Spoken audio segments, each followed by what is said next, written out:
Hello everybody, and in this video I'm going to be showing you guys my new PowerMac G5 Quad.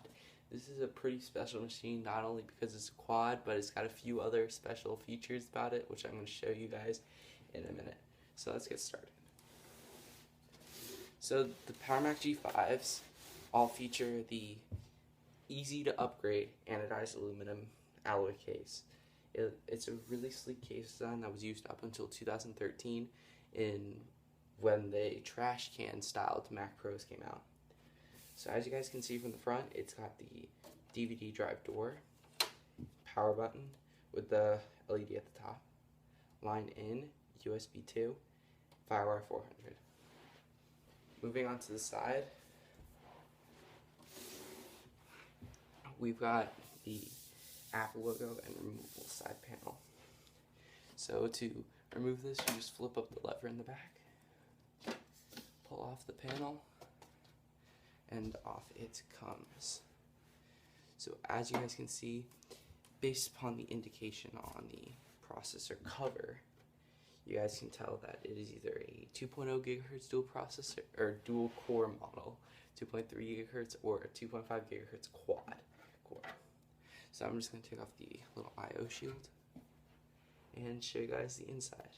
So this machine is basically stock, except it has a few BTO options, which I'm suspecting are linked to a few other things. So up here we've got the super drive. We've got the upgraded 1 terabyte SATA hard drive.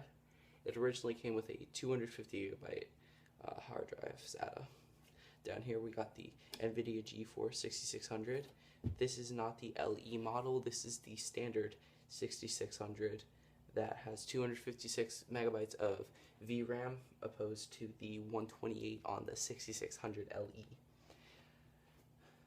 Up here we've got the fan, one of the fans, and a speaker assembly mixed into one.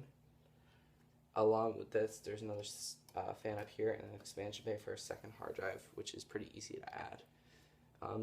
There's extra screws in here, but I already used those since this machine did not come with a hard drive. So to get to the RAM, you basically just pull out this little fan here, and the RAM is all in back here. This one has 3 gigabytes of RAM. It came built to order with 2 gigabytes, but there was no RAM, and I got 2 gigabytes, or 3 gigabytes in it. So I'm going to take the phone off the tripod after doing the back ports and show you guys some of the special things about this machine. Alright, so as you guys can see on the back, it's got the 6600 with 2 dual link DVI ports, 2 gigabit Ethernet, FireWire 800, FireWire 400, optical in and out, line in and out, 3 USB 2 ports, and the Bluetooth and airport antenna, along with the special power supply, which this connector is made specific for power supplies that are over 1,000 kilowatts. So yeah, this machine has a ton of electricity going into it. So now I'm going to pull the phone. Sorry about that. I kind of accidentally hit the end button, and I also kind of wanted to turn around the camera. So as you guys can see, it looks pretty normal. Looking at the looking at the about this Mac label, you can see it's 2.5 gigahertz quad processor, 2 gigabytes of RAM, 250 gigabyte super drive, Bluetooth airport. It has the extremely rare, hard to find Bluetooth airport runway card, and those are extremely expensive now. They're about in the $75 range. So I'm kind of already making my money back on this machine if I were to sell it, and if I were to sell it, I make a lot more than what I paid for it. So I'm going to remove this fan, and maybe you might be able to see this. I'll turn the flash on. Yep, there it goes. And where is it? There it is. This is the logic board label. If you guys can see that, it says DVT on it, which signifies that this is an Apple development machine, which is really cool because prototype quads are extremely rare, and this is probably a one-of-a-kind machine. If I take off the processor cover, which I've already taken the pin out, which is up here, because I needed to dust out the LCS. If I take this off, if it wants to come off, There's the Delphi LCS. This is the single pump LCS, which is apparently more reliable than the dual pump. As you can see, these also all say DVT on them. Now, if I had the original hard drive, the original RAM and graphics card, it would probably tell a completely different story about this machine. I'm pretty sure the power supply probably says DVT on it, but I don't feel like taking apart everything just to get to a power supply. So I'm going to put this door back on. We're good. So the only thing that really bothers me about this machine is the amount of scratches that are on it and the fact that it was damaged in shipping. As you guys can see, a little bit the case is partially popped out here. One of the rivets popped out, probably dropped during shipping or something. So that's a problem, which I can get around to fixing, but I need to have to take everything out of the machine.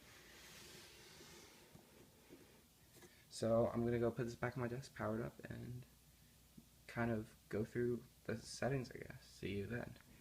So guys, I am back, and I've got the quad all hooked up. It's not powered on yet, and I am ready to power it up. So there goes the diagnostic light. Its fans are spinning up. And there's the bong. Now if we look over on the screen, there should be an Apple logo here unless I'm on the wrong input.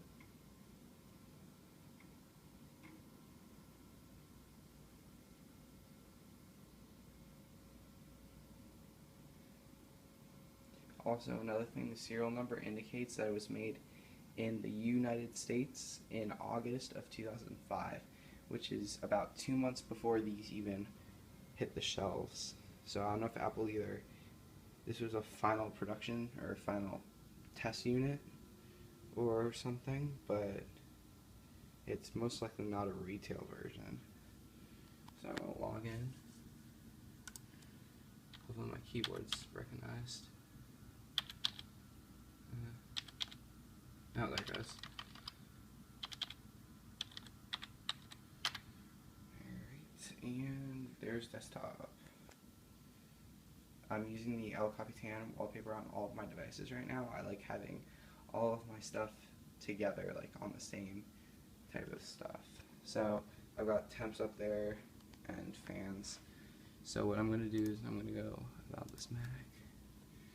And 4x 2.5 GHz PowerPac G5, 3 GB of RAM. So let's open up System Profiler, and there you guys go.